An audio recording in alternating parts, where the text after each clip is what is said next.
In this video, we're going to take a closer look at frame drum technique. Now that includes the strokes, the basic strokes. We'll go through those in detail and slowly. And also, let's have a look at the posture, the body posture.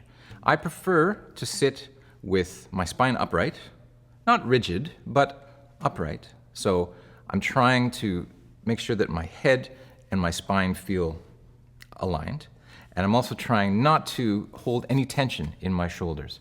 I keep my elbow low and heavy, and I keep the drum on an angle so that there's a straight line between my fingertip and my wrist. I don't have, if this frame drum is facing too far forward, then there's a bend in the wrist that happens in order to get the hand into the correct position. So angle it, it's about a 45-degree angle compared to the front of my body. And it's not too far, it's not sitting right on the end of my knee, which means that I would have to reach out too far with this arm. It's comfortable, but it's also not crunched into my body either. There's lots of room. There's some air under my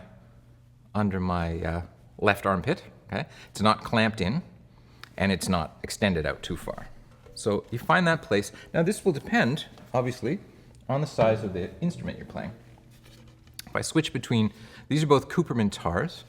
That larger one is an 18-inch, and this one is a 14-inch drum. It's the same playing position, but with a smaller drum, this shoulder can be even more relaxed. All right, let's take a closer look at the drum strokes themselves. Here's a closer look at my dominant hand. Now this is my right hand. It plays the dum. It also plays tek, and the muffled pa. This is me bouncing my thumb off right in the center of the drum. Now there's some tone there, but it is pretty muffled. If I move back out towards the edge, I hear much more resonance. And if I go too far, resonance is gone. So on this drum, which is an 18-inch Cooperman tar, about a third of the way from the center to the edge is the optimal place for dum. And this is a combination of wrist and forearm motion. And one thing that some people do in my workshops when they're learning this for the first time is they swipe all the way through. But this is not a correct dum, no. The dum, it's more like a slap bass, where you make contact and then you bounce directly off. And I'm striking on the side of my thumb rather than the big fleshy part of the thumb. It's really the side. Let's have a look at tek. Tek is the tip of the ring finger, just the ring finger, right at the edge.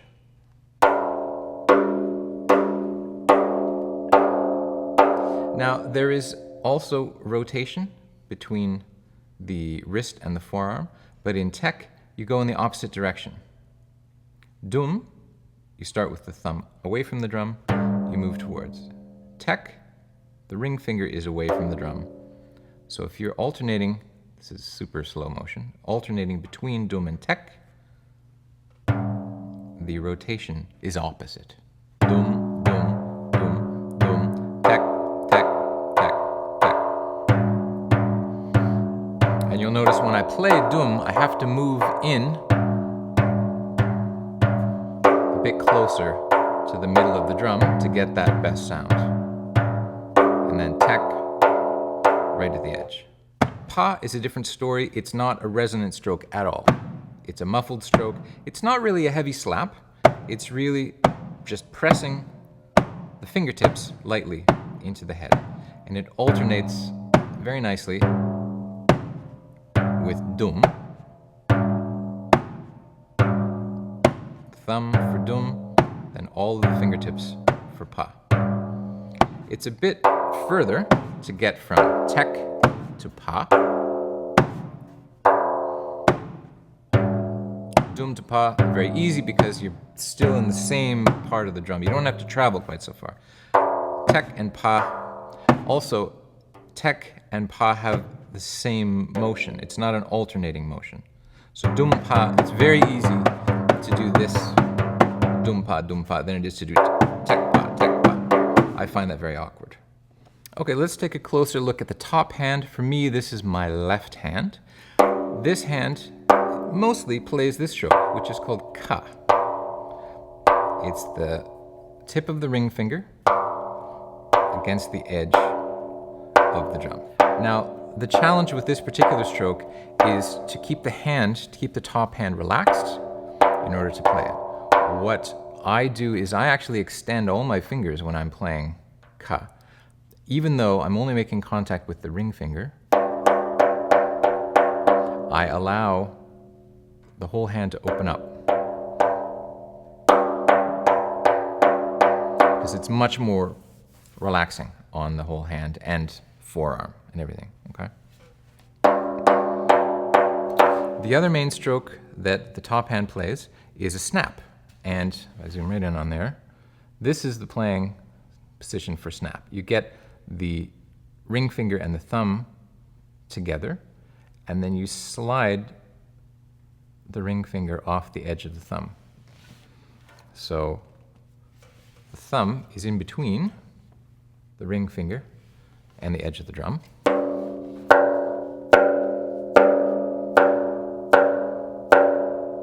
And you get a snap. The purpose of the snap is so that you can have an accented ka. It's challenging to get any sort of accent just with that part of the ring finger.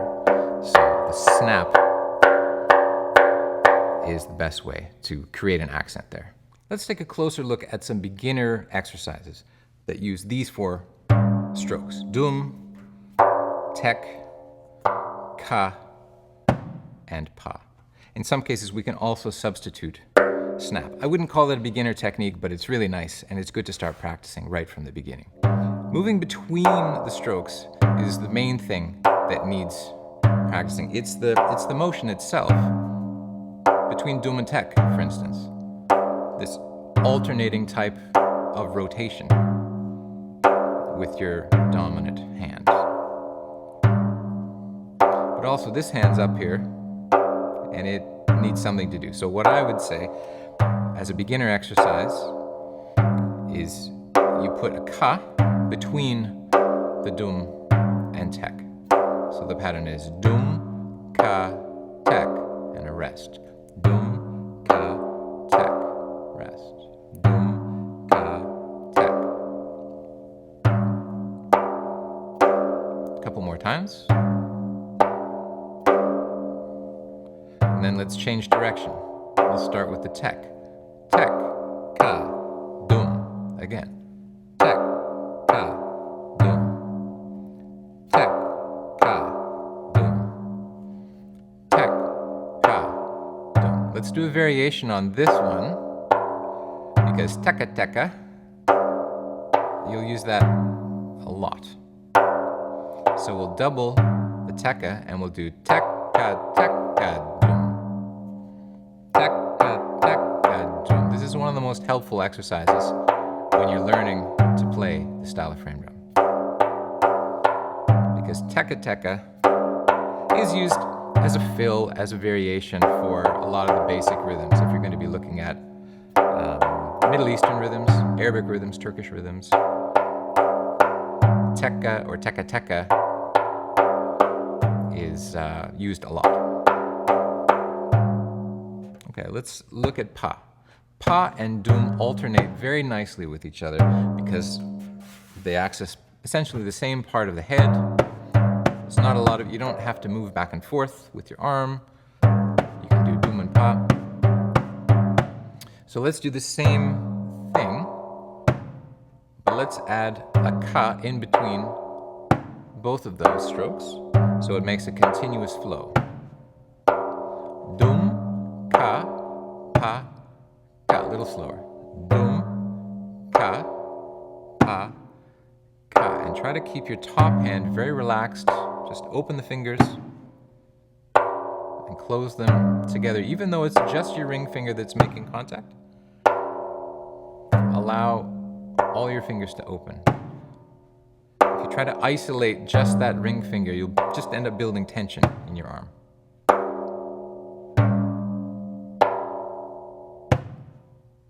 So dum is often an accented stroke. It's often used at the beginning of a lot of traditional patterns. It's not always the case, but 80-85% of the time, dum will begin the patterns.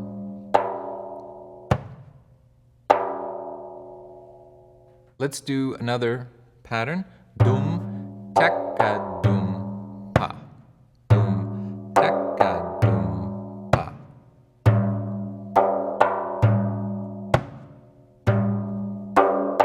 So 4-beat pattern. 1, 2, 3, 4. 1, 2, 3, 4.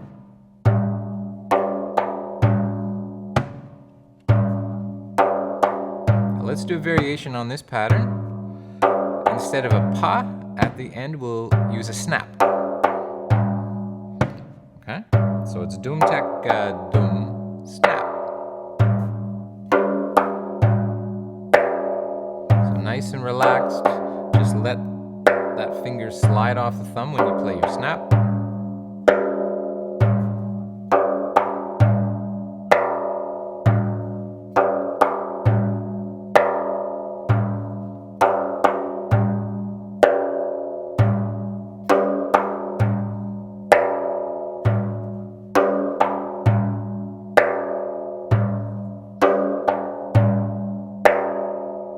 Let's try a pattern, similar pattern, but one that's in 3 beats. I think it's really important, even if you're new to frame drumming, to get used to playing in rhythmic cycles outside of 4. There's lots of music in 4, and there will always be grooves in 4.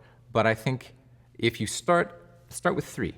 If you have patterns in 4 and patterns in 3 as part of your repertoire, you can then combine them later on to play 7s and 5s. So let's start with a very simple pattern that's in 3. We'll start with the dum. The second beat will be the busiest. That'll be our teka teka. So all 4 of those fit within that 1 beat. Dum, teka teka, and we'll finish with a pa. There's no gap, there's no rest. You go pa, back to dum, teka teka pa. So it's 3 beats. 1, 2, 3. 1, 2, 3. 1, 2, 3.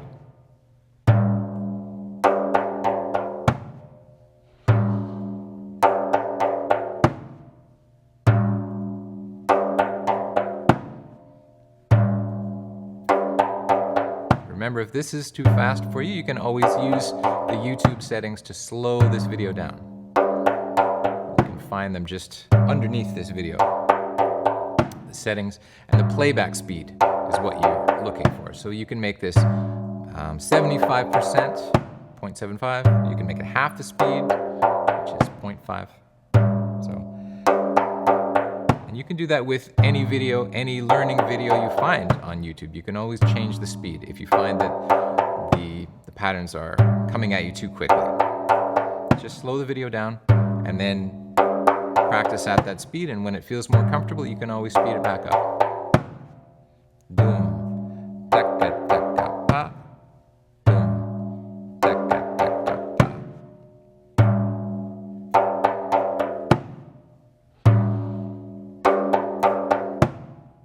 Thanks very much for watching this closer look video.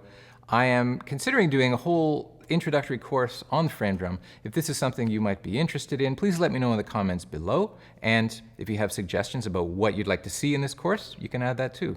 If you have not yet subscribed to my YouTube channel, please do so and join me for more drumming videos.